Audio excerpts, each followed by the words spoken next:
great morning, world.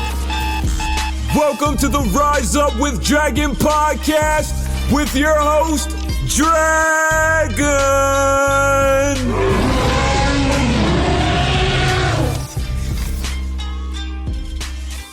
All right, folks. Ready, set, grow. This is Bring Forth. Before I even jump into my dragon thoughts, one of the new things that I've been enjoying sharing with you is this pre-game that I do where I pick a song and I sing it like really, really loud to the point where some people start to ask me what I'm doing. So today is a mix that is a remix of a song called I'm Blue, but David Guetta has a really cool one called I'm Good. And here's just a little clip from the lyrics of it. You know, this is the kind of stuff I like to listen to before I come speak to you. I'm Good by David Guetta. I'm good and I'm feeling all right. Baby, I'ma have the best fucking night of my life. Wherever it takes me, I'm down for the ride. Baby, don't you know I'm good and I'm feeling all right. And then after that, for the icing on the cake, you move on to his other song called Titanium, which is, I don't know if you're aware of it, but that's just about being completely unfuckwithable. So, Dragon Thoughts. Let's get into this from the reality bender. I was just thinking about the idea of overlooking things this morning. We're taught from birth, specifically until we're about 7 years old when we lock things in because we've got an underdeveloped brain and our programmers have programmed us to think a certain way. So we're taught not to overlook anything as it can result in us missing something. That's why you don't overlook something. Hey, don't overlook that. You know, take your time. Don't overlook it. And, you know, the fact is that the whole idea of a lot of stuff that I talk about becoming more conscious and aware is to elevate our capacity to notice things. That's the whole idea of becoming an aware and also not miss things, you know? So that's the idea of consciousness. So I get it. Thanks, programmers. I understand it. However, let's dip into the dragon slayer here. However, there's an advanced form of this concept of overlooking things where we learn to quickly sort out. We've been talking a lot about this. This is what the interface response system in my book is about. We learn to sort out all the things that we perceive and we decide what goes, what stays, what matters, what doesn't. And once we determine, and you should be, if you have a goal in mind, a North Star, you should be able to sort out and determine who and what matters and who and what applies and whether it doesn't. But once you determine something or someone no longer applies, it's crucial that we give ourselves permission and learn to overlook it. So you do need to overlook things. So I'm giving you permission to overlook the things that don't matter today. Stick with the people that pull the magic out of you, not the madness. And then my message is, because I've been watching some movies lately about airplanes. I don't know if you saw that documentary about the airplane that in Malaysia that just disappeared. I found that fascinating. Ladies and gentlemen, this is your captain speaking. The bullshit has been removed from your life. Feel free to remove your restraints and roam about the planet and enjoy yourself. This is Bring Forth. Enjoy. So this will be the name of my next book. As I said, it's already in progress, having a really, really good time writing about this concept of there being a world within our world. And I know you know that. You just might be a little afraid to talk about it.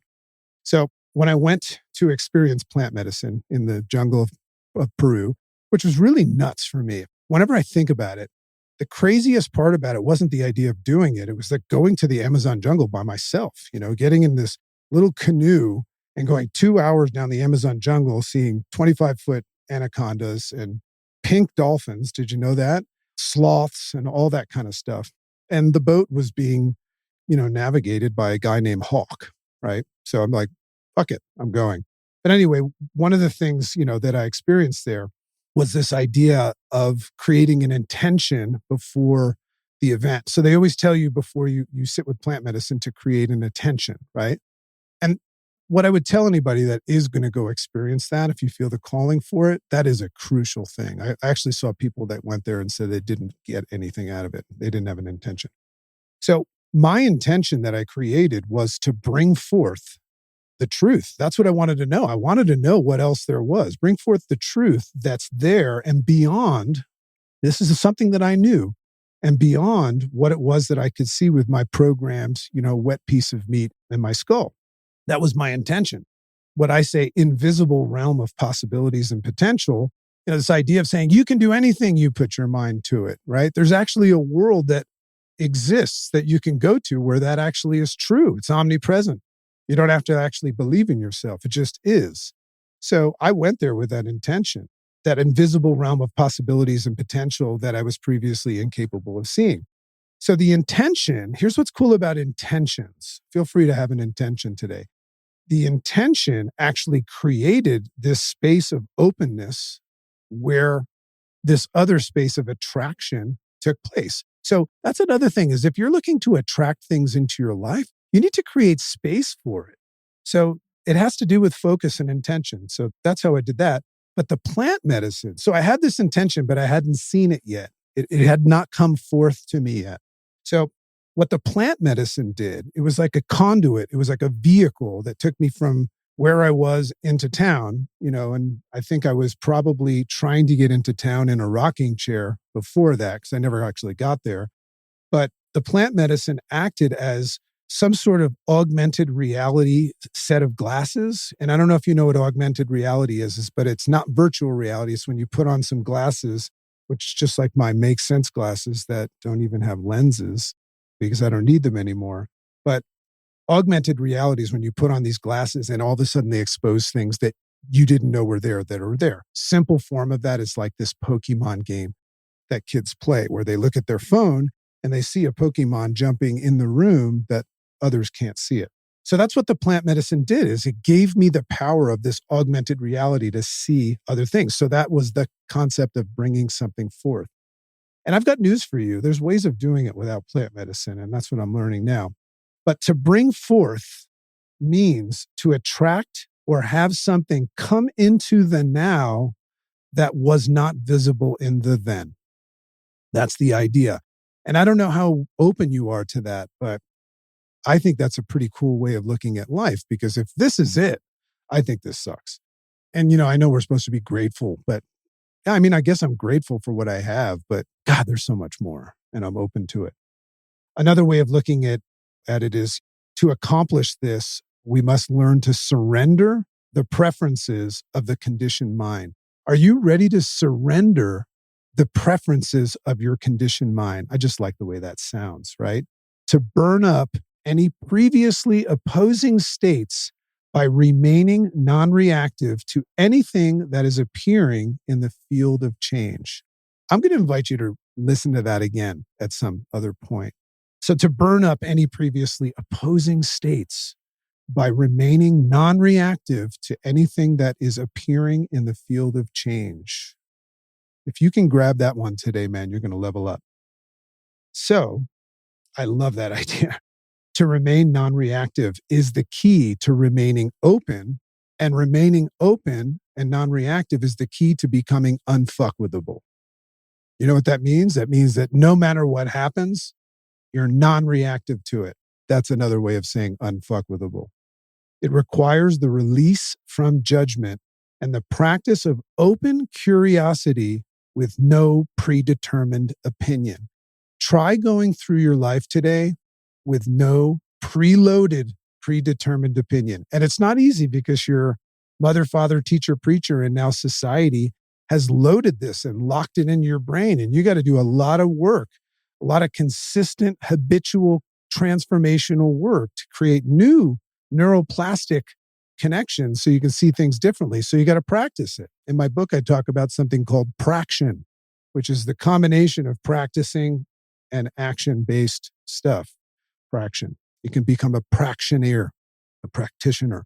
So it requires the release of judgment and the practice of open curiosity with no predetermined opinion. To do so is to burn up free energy from conditioned self. There's nothing better that you could do than burn up your conditioned self because it's running. It's like the shot caller in a prison and it's just running your life without your permission, without your knowledge. This is what it means to reclaim control as the dominant force, the director of your own major motion picture. And a lot of people would say it's foolish and it's naive, and I agree. But who's to say that you're not foolish and naive? So choose your foolish and naive. I choose to be foolishly optimistic about the world. So this truth is found, actually, I went a little bit into to the gospel here. I'm a Buddhist, but I'm open to any religion.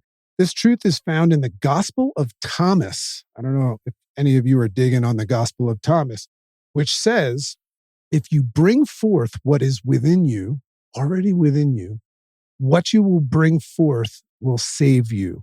However, if you do not bring forth what is in you, what is already in you, that you've got locked up as a prisoner, you're like a warden in protecting this, or just not letting this thing that's already in you out.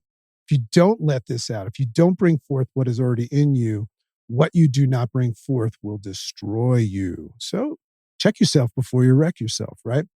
So your mind is like a pond. Here's my reflection for the day, and then we're done.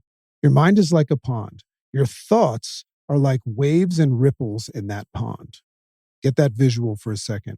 How do we make the pond become still? This is what it means to do all this work. How do we make the pond become still? You first recognize that you can't intentionally smooth it out, as the very act of intentionally trying to smooth out the pond will create more ripples. Isn't that shitty, right? But I got an answer. So the pond only comes to stillness when you've let go of all the effort to smooth it out, all striving and all movement attached to trying to still and quiet your mind. So recognize that you are beyond your thoughts. Your brain thinks, your heart beats. You don't have control of it. It has no say in who you are today. So you are beyond your thoughts and movement of your mind pool. There's another rise up one day. Mind Pool by Dragon. So you are not the ripples. You are the pond observing the ripples. Like the uncontrollable thoughts, feelings, and emotions we perceive in our brain and our body, we are not them. We are the observer of them, and that's where you claim control. You're just observing. You're not buying today. You're just window shopping. You're not buying today. You're just the observer of them, like the pond that observes the ripples. Learning to observe without the need to respond or purchase is to bring forth a new level of consciousness that can remain calm and forward moving in the muddiest of waters. Make sense? I sure hope so. I'll see you tomorrow at 8 a.m. Eastern. Please remember to follow us. We're streaming live in Instagram, but we don't save them there. It disappears into thin air. But if you come on over to the Rise Up with Dragon Facebook community, we always stream them there and we keep them there. Every now and then we stream in LinkedIn. We're doing that today. So you can go check that out. Rise Up with Dragon, everything. Go to riseup.dragon.com and a window will pop up. Get on our newsletter and you can get access to a lot of free stuff. A lot of my online courses that are going to be for sale are going to start off for free. So please enjoy that. Join the Rise Up Challenge. And I will just bid you a wonderful, wonderful, great day. Love and appreciate you all. Thanks for the opportunity of coming here and working on myself. Have a great day. See you tomorrow.